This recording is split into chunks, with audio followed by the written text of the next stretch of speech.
Senator Baldwin. Thank you, Mr. Chairman. Dr. Schor, thank you for being here today.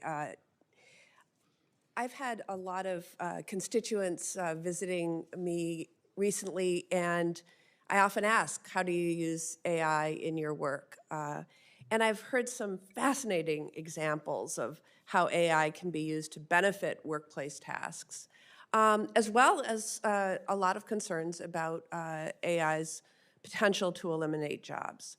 My understanding is that we really need better data on this. The Yale Budget Lab had found that better data is needed to fully understand the impact of AI in the workplace. And so I want to ask you, what data is needed to begin to better understand the impacts of AI on the labor market, on workers, and what data collection would you prioritize in trying to answer that question?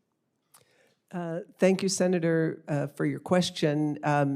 As it happened this morning, I was working on a survey that we are developing on AI use. So I think we need more government surveys. We've gotten some good data that's coming from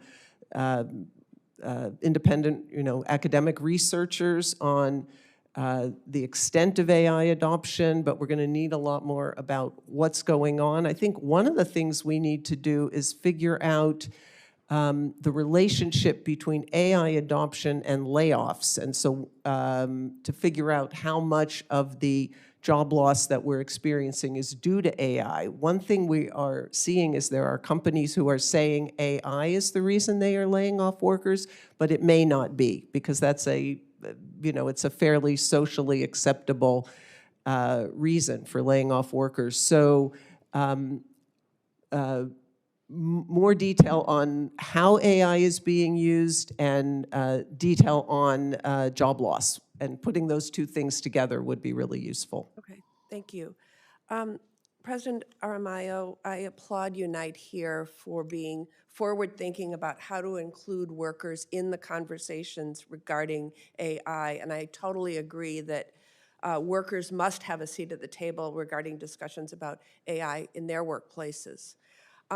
Both to show why human decision-making is important, as you described, and to provide input as to how to best integrate AI into their workdays. The people who do the work every day can provide the most insightful feedback, I believe. You mentioned that Congress should develop policies that result in technologies that put workers at the center. Can you share more about what you'd like to see there, or examples of successful practices that, that have been used to ensure that workers were at the center of earlier advancements in technology? Thank you. Thanks for the question. I'll give a quick example on workers being placed at the center. Recently at a Hilton Hotel in Boston, we worked with the company to implement an artificial intelligence-based scheduling system for housekeepers. And because the workers were part of the development and implementation of the software, it was able to do two things. One, it did create some efficiencies for Hilton, which are good for the company, but also it provided real benefits to our members. One, they were able to override the direction of the technology if they felt that that was appropriate for their workday. And then secondly, they were able to get the technology to provide an audit of their workday that would help guarantee that they were paid correctly. Housekeepers are paid in a fairly complicated way, that they were paid correctly on a daily basis based on extra rooms and travel and things like that.